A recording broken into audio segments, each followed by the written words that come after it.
Mercy Me is coming to Pittsburgh, the Together Again tour with Mercy Me, Crowder, and special guest Andrew Ripp, Thursday, October 5th. Bring your family and friends to the PPG Paints Arena in Pittsburgh for Mercy Me, Crowder, and Andrew Ripp live in concert. 3 multiple award-winning artists on one stage for one night. Let your spirit soar, your heart sing, and your faith ignite. Mark your calendars for Thursday, October 5th. Get your tickets now at mercyme.org. People at 40, it's because they've lived long enough that they've seen the mistakes they've made over. The common denominator is me. Okay. Yeah, the only person appearing in every scene of the drama of your life is you. Maybe I have something to do with this. Yeah. That's good.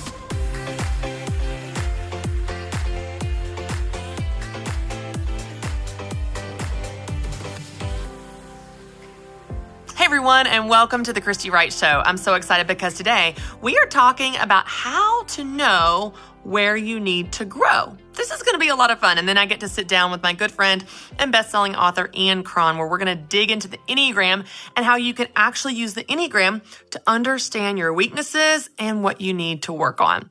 But first, let's talk about how to even know where you should grow. Well, I've got to start by telling you about a time that God took me through, how do I say this? A wilderness, a desert place. It wasn't good, okay? The environment was not good. It was this season. It was maybe about, 4 to 5 months long. It felt like an eternity at the time, where one thing after another, I just kept being wronged. Like truly, y'all, this was not just my opinion. It wasn't just I was being sensitive or I misunderstood something. It was like one thing after another. I was being slighted. I was being offended. I was being wronged. I was being misunderstood. Someone else got credit for something I did. Someone talked bad about me. It was like one thing after another. And just when I thought, this can't get any worse, like what is going on?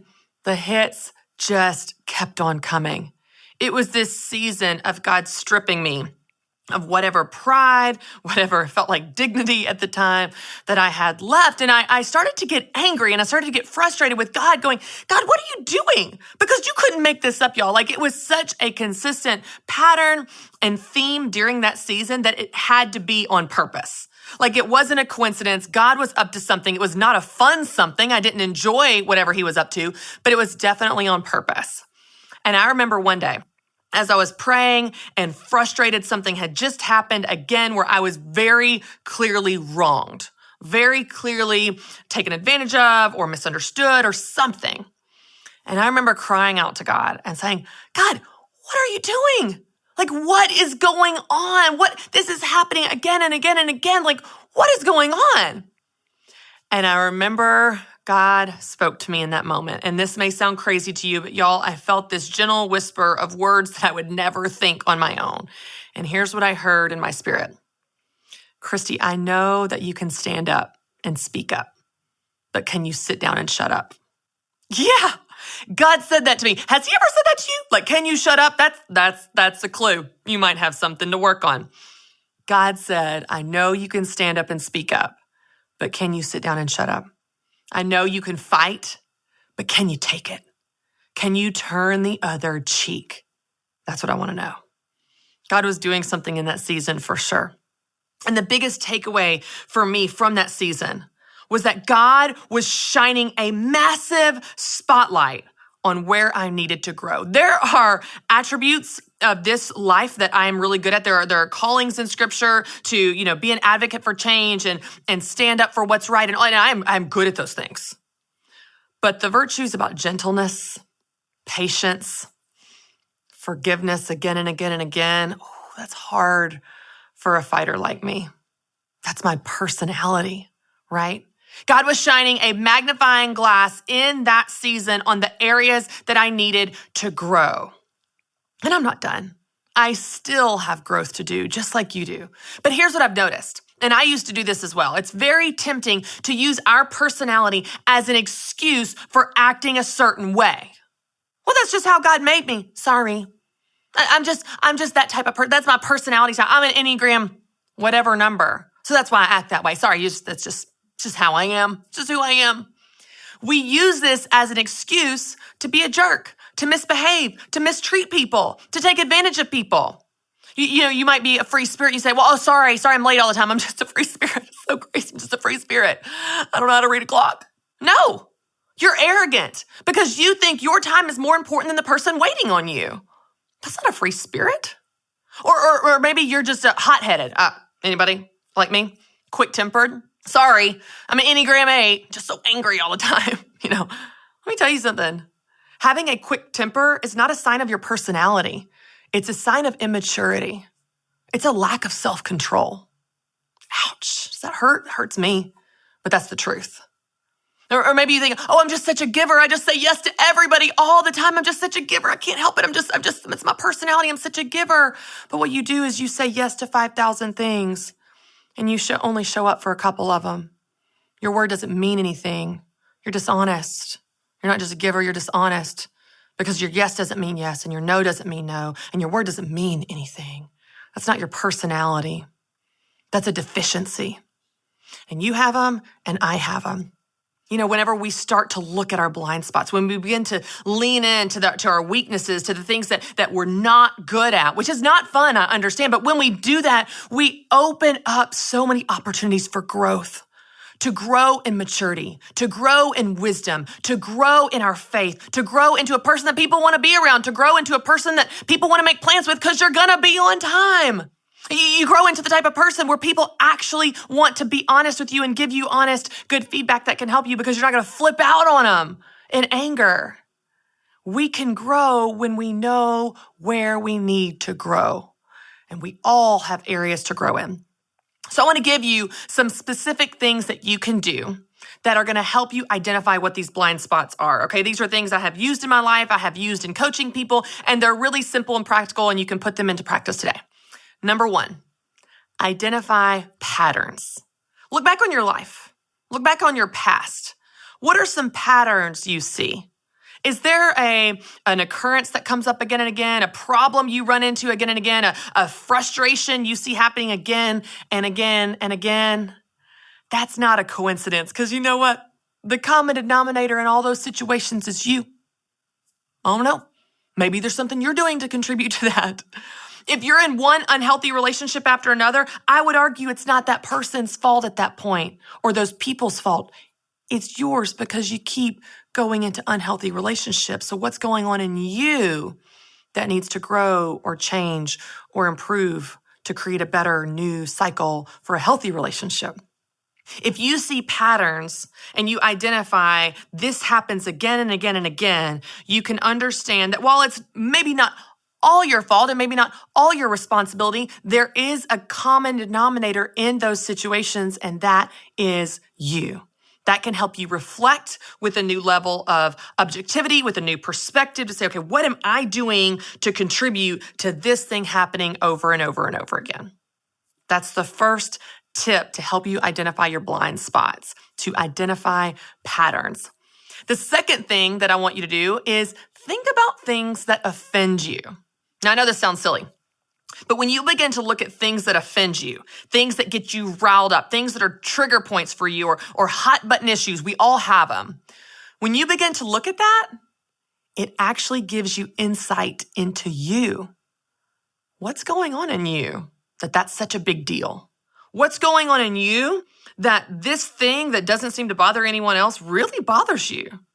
Is there a fear there? Is there something going on below the surface? Is that something from your past? Is that a wound? Is that something in you? Because often it is. Typically our anger or things that offend us actually give us insight into who we are and areas we need to grow. Fears we need to deal with, issues, baggage we need to deal with. It comes out as being offended at this thing, and we think the object of our anger is the problem. It might be. There might be layers that we need to dig into and we can dig into in order to grow. And the third thing that you can do to identify your blind spots is the hardest. In fact, when I say this, you're not going to want to do it. Most of you won't. So I've got a challenge for you. I challenge you to commit to following this last tip before I tell you what it is. Can you do that? Come on. I like to get a commitment before I tell you because then, you're more likely to follow through. Here's your third tip. Ask for feedback. It's so hard, y'all. It's so hard to ask other people, how am I doing? Hey, where's an area that I can grow? What's a blind spot that I have that I'm not aware of? Ask your spouse, hey, how can I be a better wife or husband to you? Ask your kids, hey, how can I be a better mom? You might not like the answer. They might have some crazy ideas, so just take that for what it's worth. Ask your leader, ask your team, hey, how can I do better? Many people have noticed that the Ramsey personalities have been present on the Dave Ramsey Show much more recently. We're always on there every single week, kind of trading places, each of us are, to co-host with Dave Ramsey. And it's so difficult to ask him at the end of 3 hours of being on together, hey, how could I have done better? How'd I do? What can I work on? Not just, how did I do? Give me compliments. What can I work on? I know I can work on something. I wasn't perfect. I haven't arrived. How can I be better? It is so hard to ask that question. But if you don't ask, you don't know. And if you don't know, you can't grow. So whether you're asking your bosses or your team members or your family or your friends, ask for feedback. Don't just say, how am I doing? Because they may just give you nice compliments. Say, how can I grow? What can I work on? How can I be a better person? And then listen to their advice. If you do these 3 things, you will not only identify your blind spots, but you'll be able to start to work on them because you can't fix something that you don't know exists. But what's so great is, as you identify this, you really can grow not only as a person, but grow into the person I believe that you were created to be. All right, y'all, I'm so excited because I get to sit down with someone that I'm a huge fan of, Ian Cron. Ian, thanks for being here. Thank you for having me. I'm glad to be back. So this is technically your second time on the show. Mm-hmm. We interviewed you for Business Boutique. You've spoken at Business Boutique. You just recently spoke at Entre Leadership Summit. Everyone here is such a fan of your work. But for someone that may not be familiar with you or the Enneagram or your book, The Road Back to You, tell us a little bit about what the Enneagram is and why you got into it. Yeah. So the Enneagram is a personality typing system that teaches there are 9 basic personality types in the world, one of which we gravitate toward and adopt in childhood as a way to cope and feel safe in the world. Okay. Now, very importantly, each type has an unconscious motivation that powerfully influences how that type predictably and habitually acts, thinks, and feels. Okay. So this is what's so interesting because I think whenever I read your book, which I read it a while back, what you just mentioned, that motivation. Yes. That like underlying motivation. I wouldn't have said I could articulate it. Even being someone that has been in leadership, personality tests, all growing up, college and so on. I couldn't articulate it the way that you do here. Why do you think that aspect of it makes it so different? Because it feels so different than these other personality tests. Oh man, I'm so glad you asked that question. We have an expression among Enneagram teachers. Okay. It's not what you do that matters. It's why you do it. Okay. Most psychological or personality typing systems are called trait systems. So they're just going to tell you what you do. Right. But that doesn't help you as much as if you know why you do it. Because once you know why you do it, you can begin to unwind some of the unhelpful aspects of your personality. Yeah. You can begin to say, okay, this is where these behaviors are emanating from. Yeah. And then make some changes. Okay, so I want to actually spend most of our time today on that. But before we do, I want people to have at least a basic knowledge of the 9 numbers. Could you give us like a snapshot, like 1 or 2 sentences of like, a 1 is this, just so people have a context? Are you ready? I'm ready. Rapid fire. Let's do it. Let's do it. Here we go. All right. Ones are called the improvers. Okay. They have an unconscious motivation to perfect themselves, others, and the world, and everything they do. Okay. The perfectionist type. The perfectionist type, but I like to call them the improvers. The improvers, okay. That's more positive. It's a little bit more positive, yeah. 2s are called the helpers. Mm-hmm. They have a compulsive need to be needed, loved, and appreciated. I know 1 or 2 twos. Okay, yeah, we all do, right? Yeah, right. 3s are called the performers. They have a need to succeed, to appear successful, and to avoid failure at all costs. Okay. 4s are called the individualists. They have a need to be special and unique in order to compensate for what they perceive is something lacking in their essential makeup. Okay. 5s are called the investigators, sometimes the observers, right? This is my husband, Matt. I've gotten very familiar with the 5s. Okay, right. So they have a compulsive need to gather information and knowledge. They really want to understand everything. Yes. How it works. Preach, Ian. Yes. And in many ways, it's a strategy to fend off feelings of inadequacy and being overwhelmed by a world that feels like it asks more than it gives. Right? 6s are called the loyalists, one of my favorite numbers. They have a need to feel safe, secure, and supported in a world that feels chaotic and unpredictable to them. 7s, the enthusiasts, the joy bombs of the partiers. They have an unconscious motivation that is a strategy to avoid feeling psychological and emotionally distressing feelings and thoughts. Okay. 8s are called the challengers. 8s are called the challengers. Ooh, an 8-5 combination. I know. It's interesting. Oh my God. So 8s are called the challengers. They have an unconscious need to assert strength and control over the environment and others in order to mask feelings of weakness and vulnerability. And then finally, the 9s, married to a 9, proud father of a 9, are called the peacemakers. They have a need to avoid conflict, maintain connection with others, and to preserve a sense of inner peace and tranquility both inside and outside of themselves. Wow. Hey, well done. That was impressive. Hey, that you could so concisely capture that. And it's so interesting too, because in the book, you really unpack this in such depth. I remember reading the chapter on 8s. And before reading your book, I was like, am I an 8? I really identify with the 3s, like that go-getter, achiever type.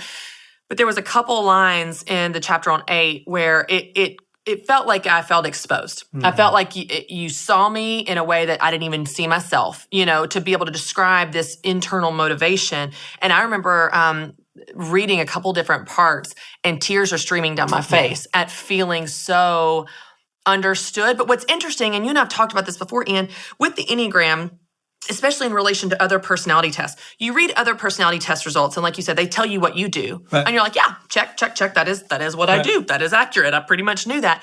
But it also focuses on your strengths. You're like, I'm so good at so many things. Like, it just tells you all the things you're good at.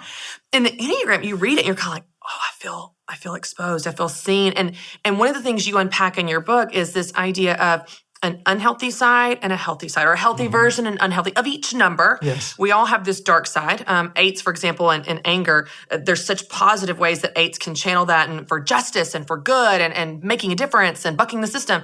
And then there's a really dark side of how they can hurt people and burn bridges and damage. And so talk a little bit about just this idea of the healthy version and the unhealthy version that every number has it. Right. So there's maybe a couple of ways of thinking about it. First of all, the human personality is adaptive. Okay. Meaning it's not static, right? Okay. So during the course of a day, you could be doing fluctuating. Great down here. At the end of this interview, you may be down here. Okay, you know what I'm saying? Oh, that was terrible. Yeah. But we're moving around all day long, right? Mm-hmm. Now, people tend to hover in that average range. Yeah. Right? Mm-hmm. Where you're kind of half self-aware, not very self-aware. You're a little bit on autopilot. Okay. The healthier you are, the more awake, conscious, and intentional you are, the more able you are to monitor your thoughts, feelings, and actions and regulate them in real time. Okay? Mm-hmm. The unhealthy version of you is out of touch. Yeah, unaware of what's going on inside and how much you're banging guardrail to guardrail through people's lives. Okay. And so for me, high functioning in your number means self-awareness, you're conscious, you're attuned to other people's feelings and needs, right?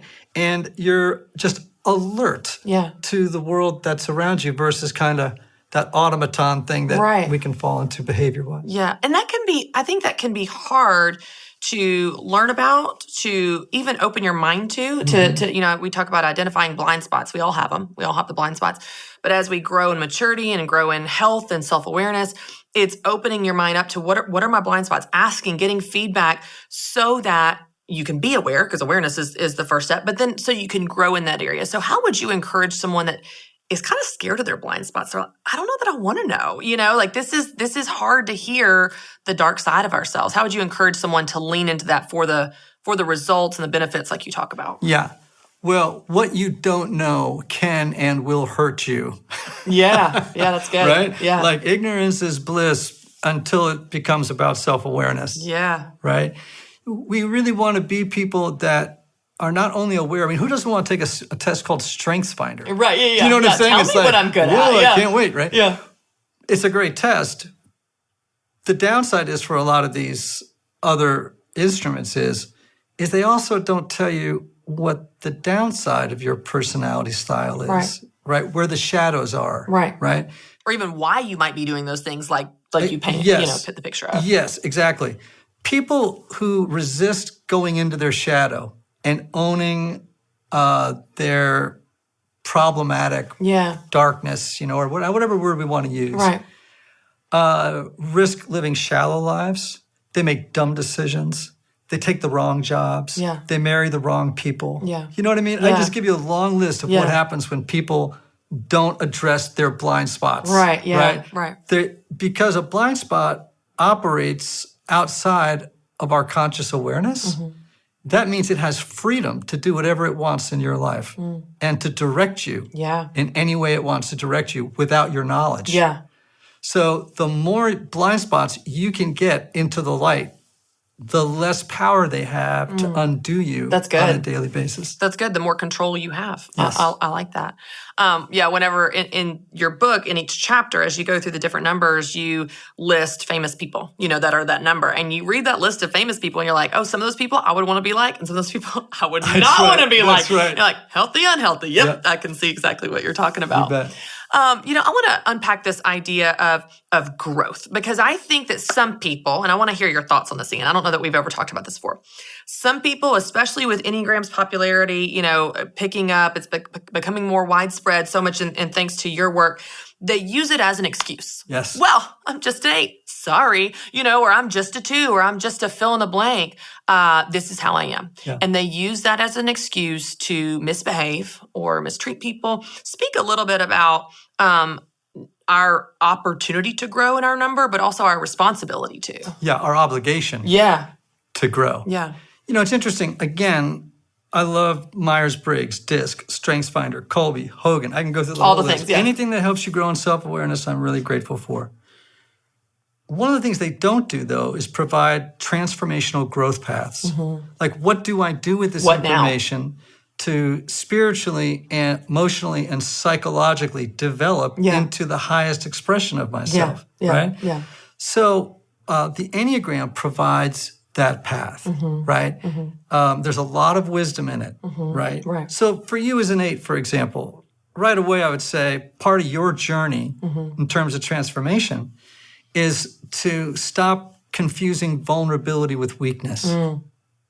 I might tell you to go home on a 3x5 card and write, when I am weak, then I am strong. And put it on your bathroom mirror. Yeah.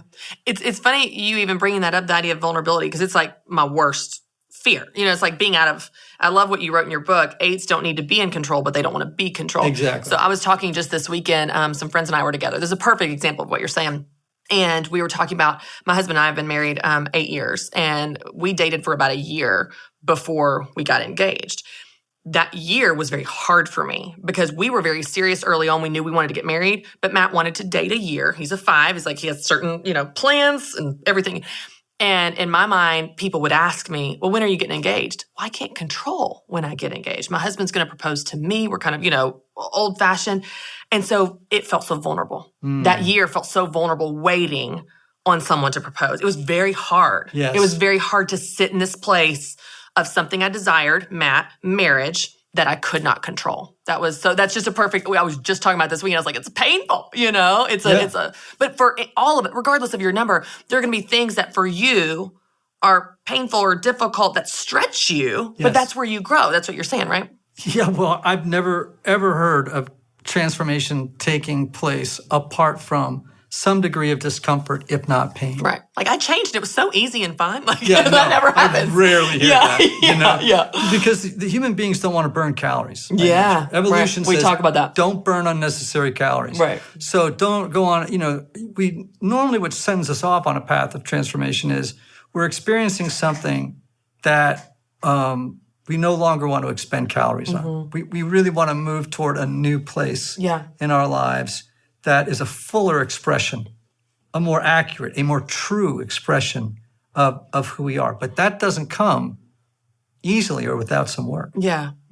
Okay, so let's go back to this idea of people using this as an excuse and kind of living in that, how we grow. Like, so if you were speaking to someone that's like, okay, I'm willing to identify my blind spots. What does growth look like? Like, what is, like, on a high level or even on a day-to-day, like what would growth look like for a number to like something they struggle with? You could use 8s or 5s or 4. I think you're a 4, right? Are you a 4? I'm a 4, okay, yeah. So any number, just pick a number and say like, okay, here's some practical things as an example that you cover in your book or whatever that they can do. I heard someone say one time, I think it was a pastor in a sermon, and he was kind of sharing a personal story. I don't know if he was a 2 or not, but he was just confessing. He said, if I'm really honest, he was talking about doing stuff with other people. He said, if I'm really honest, he said, so often I think I'm doing this to be loving, but what I'm really doing is I'm doing it to be loved. Yes. And I thought, tell me, is that an example of like the conscious, unconscious, no, Ian, I'm a 2. I'm just so giving. I'm just so loving. Like their level of awareness is that they're just so giving, selfless, loving. And it's like, okay, let's call out the unconscious motivation. Yes. Maybe that blind spot,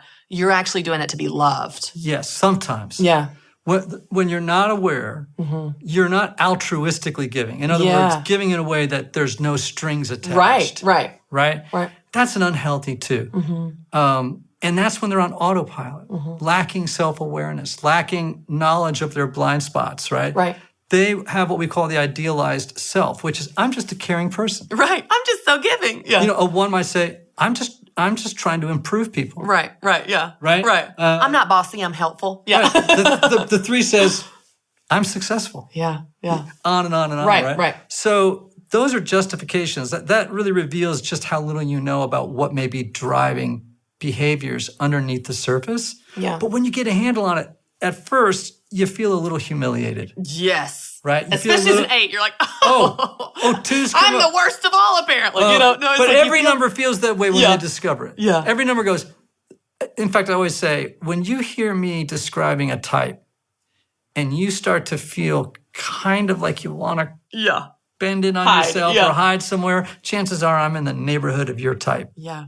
Right? Yeah. And because when we come face to face with that shadow side, there's a part of us that doesn't want to own it. Right. But the healing is in owning it. It.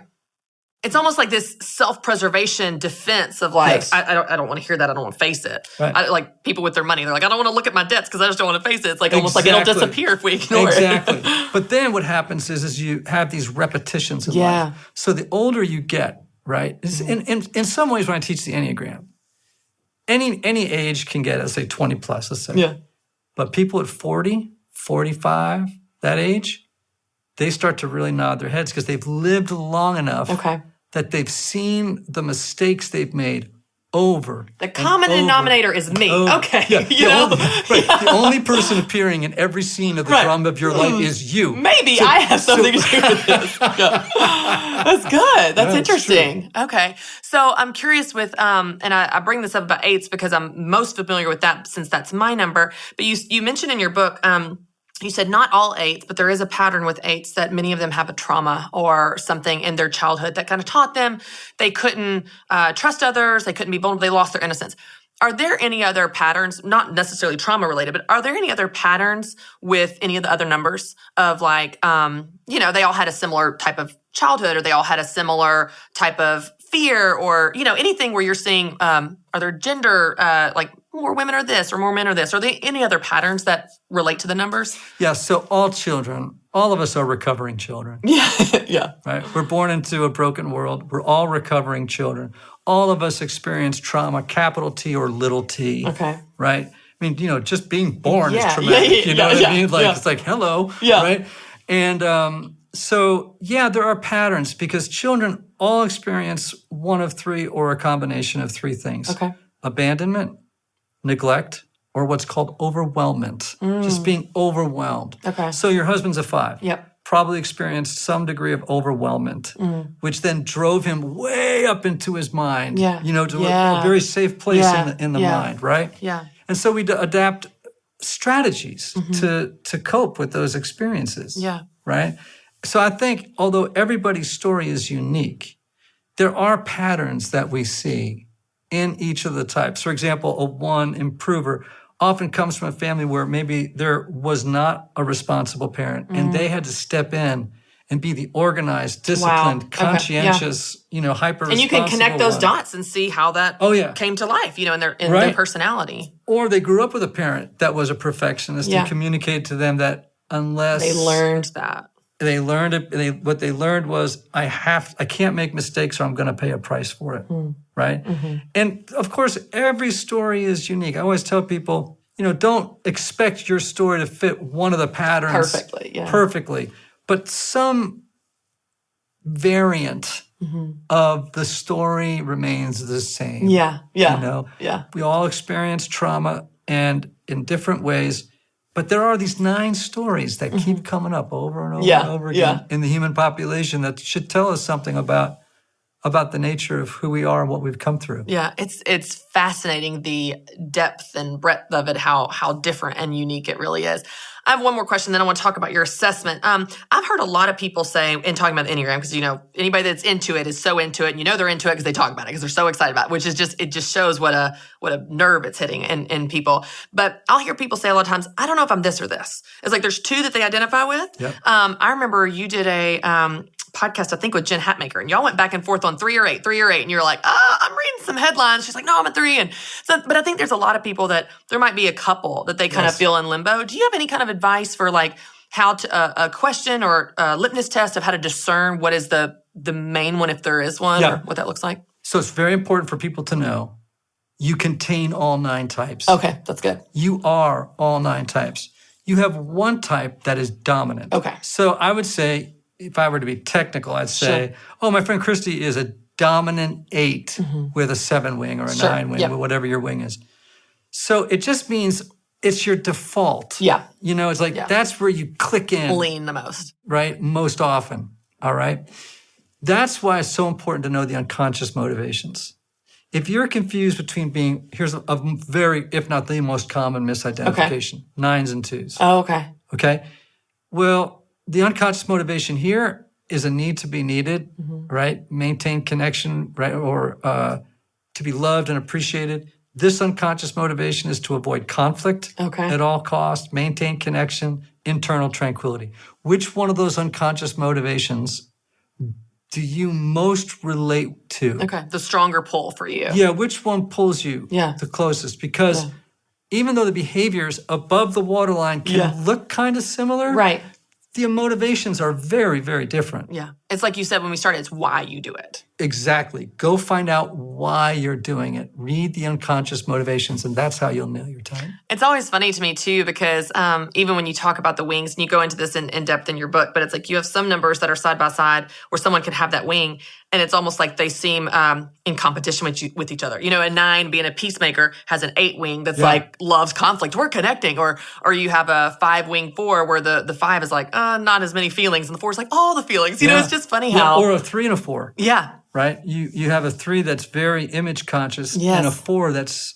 I'm very unique. Concerned with authenticity. Right, yeah. Right? So, you have these, one of the things that wings do, which are the 2 numbers adjacent to your own, is they're like salt and pepper. They season or flavor your dominant type. Okay. One of those do. Yeah. Okay? And what that does is explain why 2 numbers of the same type can look very different from each other. Prime example, Rachel Cruz's husband, Winston, is a 5 wing 4. My husband, Matt, is a 5 wing 6. Winston is crying at the birth of their children. Matt just doesn't cry. They're so different. Yeah. So different. Yeah. People ask me all the time, how can there only be 9 types in a world of 7 billion people, right? And I say, just think of them like a color spectrum, right? You could have a red, dark, let's say burgundy red over here and a rose colored red over here, and they're in the 5 category. But, they present very differently. Right. But they're both red. Yeah. Yeah. They're just different hues and contrasts. Because they connect, like Winston and Matt, they connect on so many things. Oh, yeah. But it's just like this one little difference that you notice. Well, Ian, I could talk to you all day about this. It's just fascinating. And your work has helped so many people do exactly what we're saying, which is identify their blind spots, know where to grow, and then know the steps to take to actually grow in those areas. I'd love it before we wrap up if you tell us about your assessment, because you actually have an assessment that people can take and learn what their type is and kind of go from there. Thanks. So I have what I do believe is the most accurate assessment available on the market. It's called the IEQ9. And if people go to my website, Ian Morgan Cron, IANMORGANCRON, I always have to spell it because it's a strange name, .com, they go to the IEQ9 tab. And actually, if they put in Christy Wright as a password or a passcode, they're going to get 20% off. Bonus. I didn't even know that. That's awesome. Thank you for that. Okay, cool. So they can get the assessment, and then they will get a report of what their number is and have a better self-understanding. Oh, yeah. If they get a standard report, it's 22 pages. Oh, wow. And if they get the pro report, it's 44 pages. Oh, my gosh. It's amazing, too, because it is not just a report like any other, like we've been saying, where it's like, oh, well, here's what I'm good at. I already knew that. What's interesting is you have this feeling of maybe momentarily I feel a little bit exposed, but then it's like, wow, here's where I need to grow. Here's where I can grow. Here's opportunities. And one of the cool things I love about the Enneagram, and certainly your book, which I can't recommend enough, is it also helps you understand others. Mm-hmm. I remember reading about the 5s, and for the first time in my marriage, I realized that Matt's behavior was not a reflection of me doing or not doing something enough. That's right. It was, this is how he's wired. And I could understand him and empathize with him and relate to him at such a deeper level. So it brings connection and intimacy. And it's just such a great tool. So thank you so much. So IanMorganCron.com, and you can get the assessment. And the book is The Road Back to You, which I can't recommend enough. Ian, thanks for being here. Thank this has been you. great. This was a blast as always. Awesome.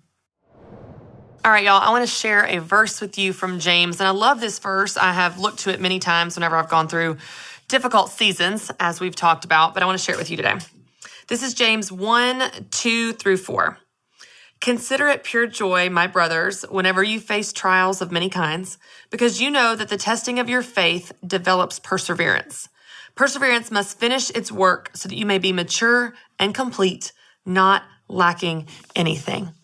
When I went through that wilderness season or desert or whatever you want to call it, I remember feeling like I was far from God, feeling forgotten by God, feeling like something must be wrong in my life that I need to fix this problem, instead of understanding that that was actually a really beautiful breeding ground for God to do work in my life.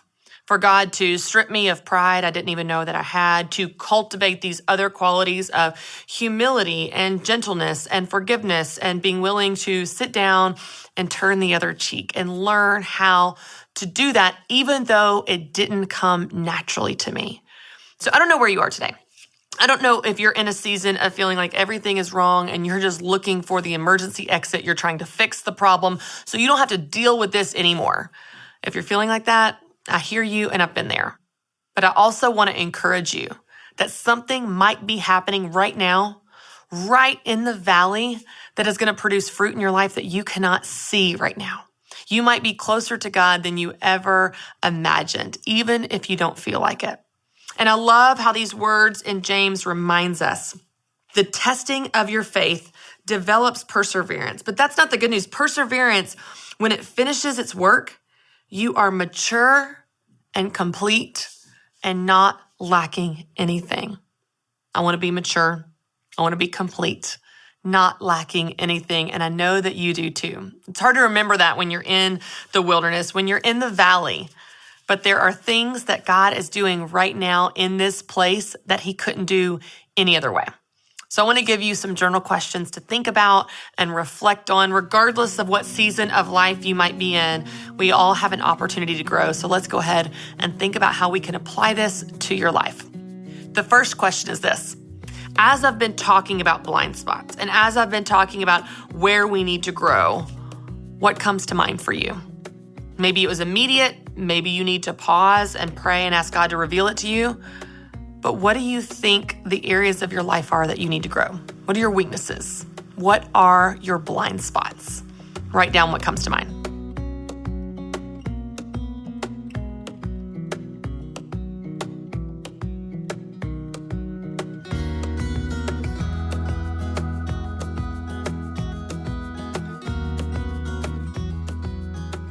All right, your second question is to reflect on that first one. How does that feel? How does it feel to think about your weaknesses? What naturally comes up in you when you start to lean into and consider the things that you're not good at, the things that you might need to work on? I'll tell you, for me, whenever I think about the areas that I need to grow, I feel embarrassed. And something in me wants to resist it. I don't know if you're like that. When I start to think about it, it's like, I just kind of want to block that out. I don't want to think about that. That doesn't feel good. It's almost our natural defense mechanism to not consider these areas that we need to grow. So your second question is simply to reflect on how does it feel to think about the areas you need to grow. Write down your answer.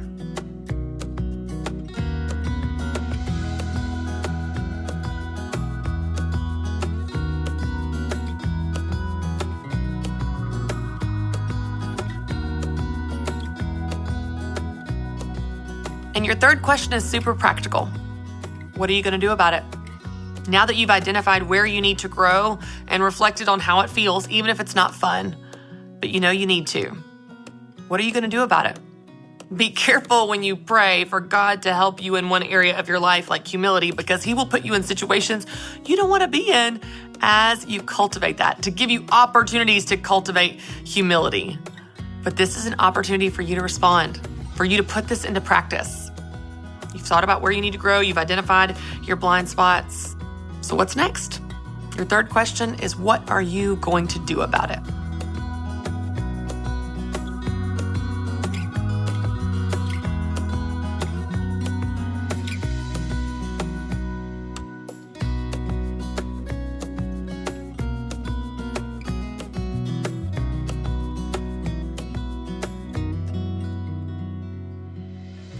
All right, I'd love to pray as we wrap up. God, thank you that we are lacking. It's frustrating sometimes that we don't know everything, we can't do everything, we have weaknesses, and man, when we're faced with them, it's embarrassing. We want to hide them. We want to resist doing anything about them. We just want to stay in our little comfort zone, but you didn't create us to live in this comfort zone. You created us lacking so that we know how much we need you. We can look to you to provide for us. We can look to you to grow. We can look to you to even show us where we need to grow if we're not sure. God, thank you that we are created to depend on you, and you are more than enough. God, I pray that as we consider the areas that we need to work on, that we would not only feel empowered and activated to work on those, but that we would have a heart of humility to give grace to other people in their weaknesses. We're quick to judge, quick to point out the flaws in others, but I pray that as we're faced with our own flaws, it would help us create grace for other people and theirs. God, thank you that you love us. Thank you that you are faithful to us, even when we're not faithful to you. Thank you that you are more than enough. And God, I pray for every person watching right now and every person listening that needs to grow and wants to grow, that you would give them the strength and courage to do so with your power. In Jesus' name, amen. Thank you so much for watching, and you can join us next week for another episode of The Christy Wright Show. And as always, for more encouragement on building confidence in yourself and the God that created you, you can visit ChristyWright.com. Mercy Me is coming to Pittsburgh. The Together Again tour with Mercy Me, Crowder, and special guest Andrew Ripp, Thursday, October 5th. Bring your family and friends to the PPG Paints Arena in Pittsburgh for Mercy Me, Crowder, and Andrew Ripp live in concert. 3 multiple award-winning artists on one stage for one night. Let your spirit soar, your heart sing, and your faith ignite. Mark your calendars for Thursday, October 5th. Get your tickets now at mercyme.org.